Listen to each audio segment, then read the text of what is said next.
আসসালামু আলাইকুম। ওলি স্যারের লাইভ ক্লাসে সবাইকে স্বাগতম। আজ আমরা ম্যানেজমেন্ট অ্যাকাউন্টিংয়ের একটি গুরুত্বপূর্ণ অধ্যায় কস্ট ভলিউম প্রফিট অ্যানালাইসিস বা রিলেশনশিপ। কারো বইতে চতুর্থ অধ্যায়, কারো বইতে পঞ্চম অধ্যায়। এখন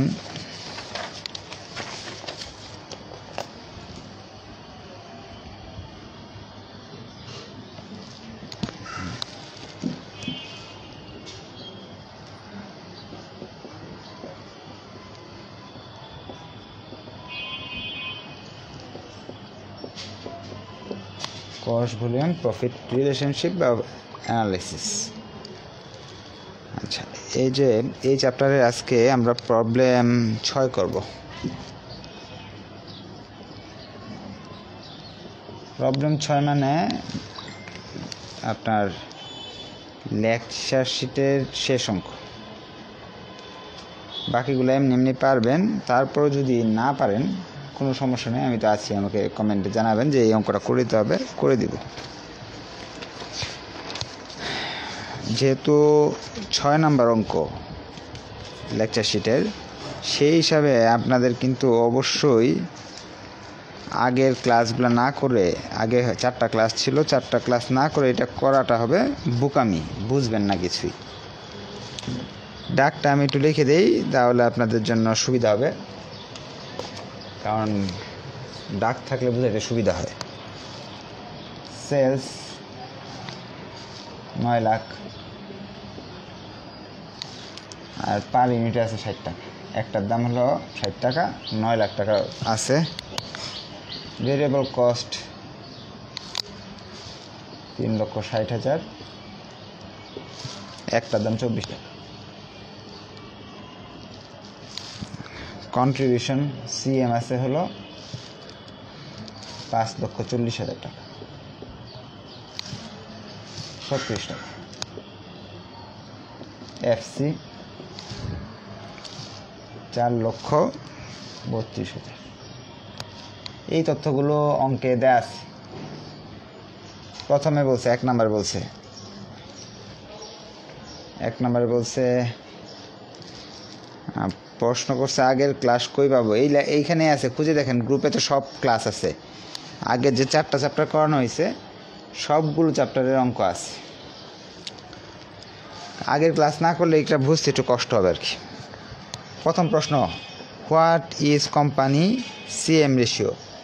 কোম্পানির সিএম রেশিও কত? এটা চাইছি। তা আমরা আপনাদের প্রথম ক্লাসে শিখেছিলাম কমন সূত্র। যে কোনো অঙ্কের যে কোনোটার জন্য একটা সূত্র আছে কমন, উপরে সিএম, নিচে সেলস ইন্টু 100। যদি অঙ্কের ডাকে যেটার রেশিও করতে বলছে ওইটার টাকাটা দেওয়া থাকে, তাহলে এই সূত্র ব্যবহার করতে পারবো। যেমন সিএম রেশিও বলছে, এই যে সিএম এর মান তো দেওয়া আছে, যেহেতু সিএম এর মান দেওয়া থাকলে সিএম এর উপরে লিখবো আর সেলস লিখবো নিচে। যদি বলতো ভিসি রেশিও, তো ভিসি উপরে থাকতো, সেলস থাকতো নিচে। যদি বলতো এফসি রেশিও, তো উপরে এফসি থাকতো, নিচে থাকতো সেলস। যদি বলতো প্রফিট, এখানে প্রফিটও আছে না, প্রফিট দেওয়া আছে হলো 1,08,000। যেই রেশিও করতে বলবে সেই জিনিসটা উপরে লিখবো, সেলস লিখবো নিচে। এটা প্রথম ক্লাসে শিখেছি। এখানে এখন সিএম দেওয়া আছে কত? 9 লক্ষ। সেলস দেওয়া আছে, সরি 9 লক্ষ, সিএম দেওয়া আছে হলো 5,40,000, আর সেলস দেওয়া আছে 9 লক্ষ ইন্টু 100। ক্যালকুলেটারে চাপলে আমাদের আসতেছে 60। যেহেতু 100 আছে পিছনে, তো উত্তরে পার্সেন্ট দিতে হবে। এরপরে আমাদের কিন্তু 4টার সময় ফিনান্সিয়াল ম্যানেজমেন্ট ক্লাস আছে, অ্যাকাউন্টিং গ্রুপে হবে 2। What is quarter break even point unit and sales? BEP চাইছি। দুইটা দিয়েছে, একটা হলো ইউনিট আর একটা হলো টাকা। ইউনিট বের করতে হলে টাকা তো আমরা বের করতে পারি। এখন বিইপির সূত্র আমরা প্রথম ক্লাসে শিখছিলাম। উপরে হলো এফসি ফিক্সড কস্ট, নিচে হলো ইউনিট সিএম। এফসি কিন্তু আমার দেওয়া আছে 4,32,000, ইউনিট সিএমও দেওয়া আছে যে এটা হলো টাকা আর পার ইউনিট, এটা পার ইউনিট। ইউনিট সিএম কত 36, এটা ভাগ করলাম, চলে আসলো 12,000 ইউনিট। বিইপির অর্থ আমরা জানি, বিইপির অর্থ হলো ব্রেক ইভেন পয়েন্ট, মানে হলো এই 12,000 মাল যদি আমি বেচি তাহলে কোনো লাভ হবে না, লস হবে না। এখন চাইছে বিইপি টাকা, একসাথে চাইছে বিইপি ইউনিট এবং টাকা। টাকা বের করা অনেক সহজ। বিইপি ইউনিটকে এই জিনিসগুলোর দাম কত, একটা জিনিসের দাম কত 60 টাকা, তাহলে এতগুলোর দাম কত গুণ করলে হয়ে যাবে। তাহলে আমরা লিখব বিইপি ইউনিট গুণ selling price, selling price. B unit 12,000 আছে, সেলিং প্রাইস হলো একটা মালের বিক্রি মূল্য 60 টাকা, গুণ করলে আসতেছে 7,20,000। তাহলে আমরা রিকোয়ারমেন্ট 2 পেরে গেছি। যারা 1-2 ক্লাস করছেন তাদের জন্য, বা 3-4 নাম্বার 4টা ক্লাস করছেন তাদের জন্য এই দুইটা একেবারে ইজি ছিল, এগুলো আমি না করে দিলেও আপনারা পারতেন। এখন আমরা 3-এ যাই। 3-এ বলছে মার্জিন অফ সেফটি, টাকা অ্যান্ড পার্সেন্টেজ। মার্জিন অফ সেফটির আমরা সংক্ষেপে এমএস, টাকা। অনেক সহজ, সেলস মাইনাস বিইপি। সেলস হলো 9 লাখ, এই সূত্র আমি শিখাইছি আর আমার সূত্রের শিটে এগুলো আছে।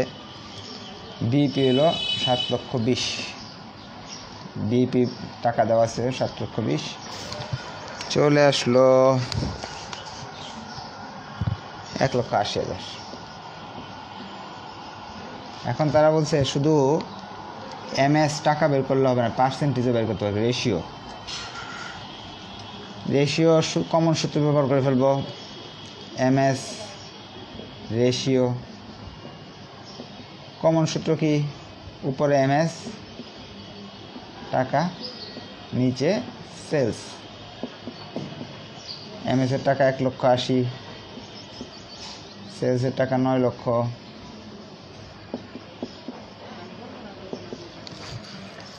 চলে আসলো 20%।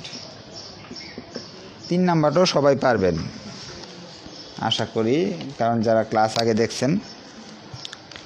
এখন আমাদের 4 নাম্বার বলছে। 4 নাম্বারে বলতেছে how many unit would be sold each quarter to earn pre-tax profit 1,80,000। 1,80,000 যদি আমি লাভ করতে চাই, কয় টাকা সেল করতে হবে? তাহলে আপনাদের আমি টার্গেট সেলের সূত্র অনেক আগে শিখেছি, রিকোয়েস্ট সেলসের সূত্র, অর্থাৎ 4 নাম্বারটা target cells.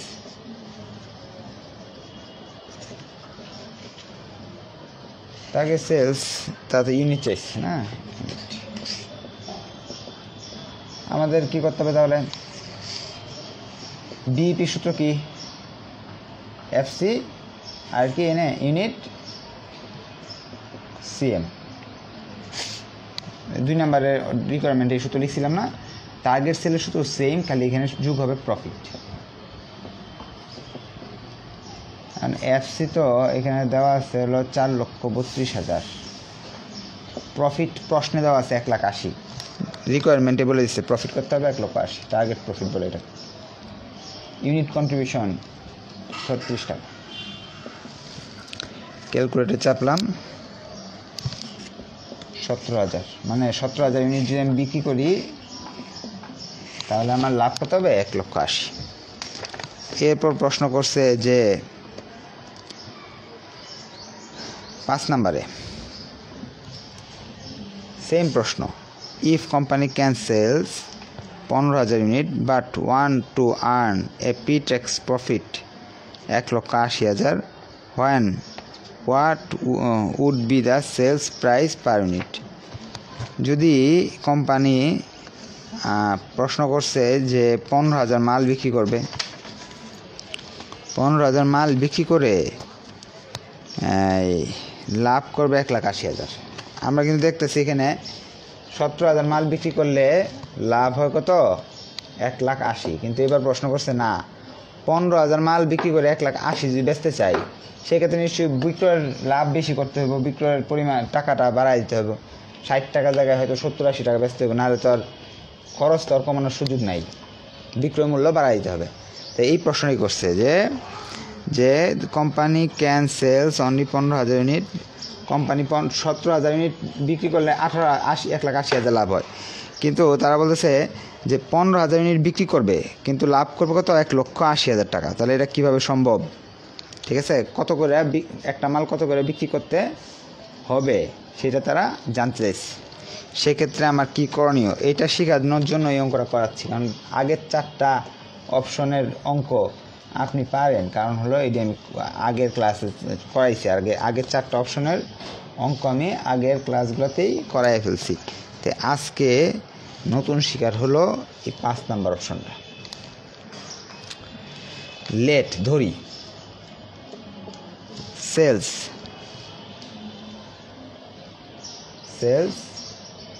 Per unit, selling price per unit,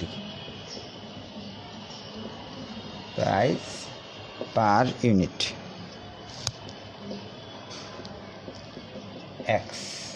মনে করি একটা মালের বিক্রয় মূল্য X টাকা। তো আমরা জানি সেলস সমান সমান VC plus FC plus profit. এখন বলবেন স্যার এটা করতে আসলো, সেলস থেকে যখন আমি ভিসি বাদ দিই, এফসি বাদ দিই, কী বেড়ে আসে?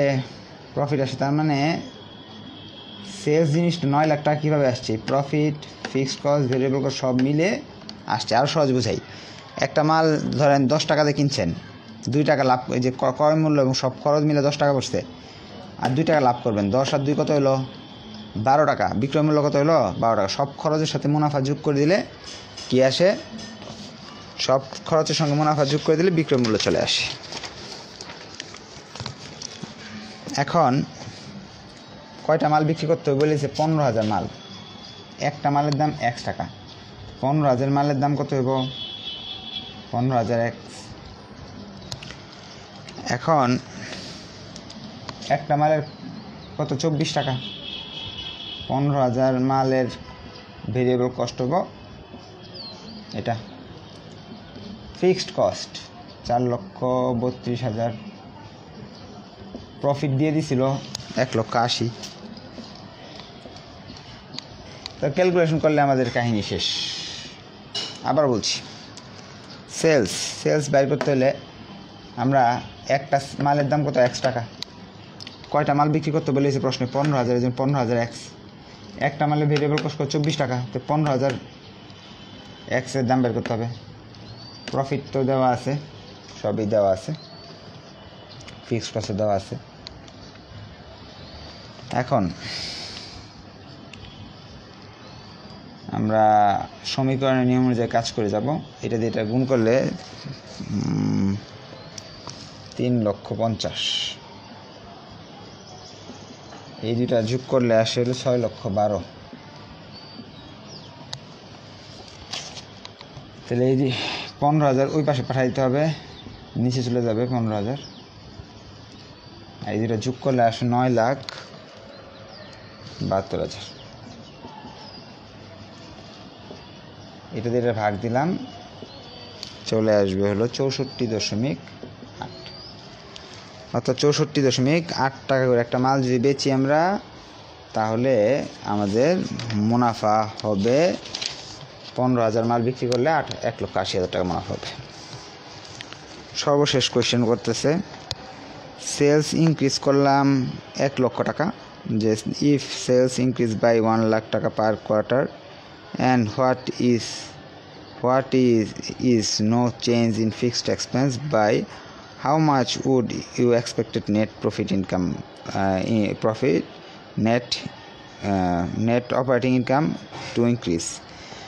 বলতেছে 1 লাখ টাকা যদি বাড়ায় দিই, আগে যা বিক্রি করতাম তার চেয়ে 1 লাখ টাকা বাড়ায় দিই, সেক্ষেত্রে আমার মুনাফা কত বাড়বে বা কমবে। এটা তো আমরা আগের অঙ্কেই 1 নাম্বার ক্লাসে আমি করে ফেলছিলাম। এখানে অনেক বড় সড়ো একটা অঙ্ক করে দেয়, কিন্তু আমরা শর্টকাট নিয়মে একটা অঙ্ক করব। শর্টকাট কি নিয়মে কি শিখেছিলাম, যে আপনার প্রফিটের সূত্র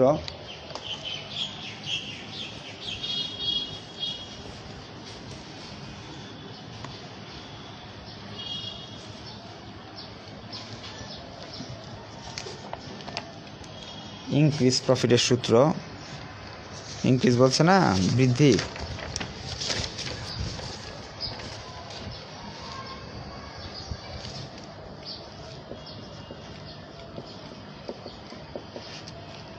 ইনক্রিজ সেলস, যে সেলটাকে বাড়বে, into CM ratio. CM ratio তো ফার্স্টে বের করছি, increase sales 1 lakh, CM ratio তো আমি ফার্স্টে বের করছি 60%, তাহলে 60,000 টাকা। 60,000 টাকা আমার কি হবে, প্রফিট বাড়বে। প্রশ্নে অনেক কঠিন বা জটিলভাবে দিছে।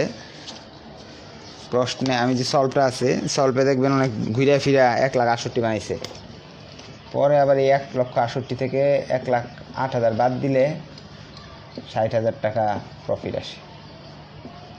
তাহলে আমার তো এখানে এতটুকু ছোটো সূত্রই হয়ে যাচ্ছে। তো যেভাবে বইয়ে দেওয়া আছে সেভাবে না করে আমি যেভাবে করাই দিচ্ছি এইভাবে করে ফেলবেন।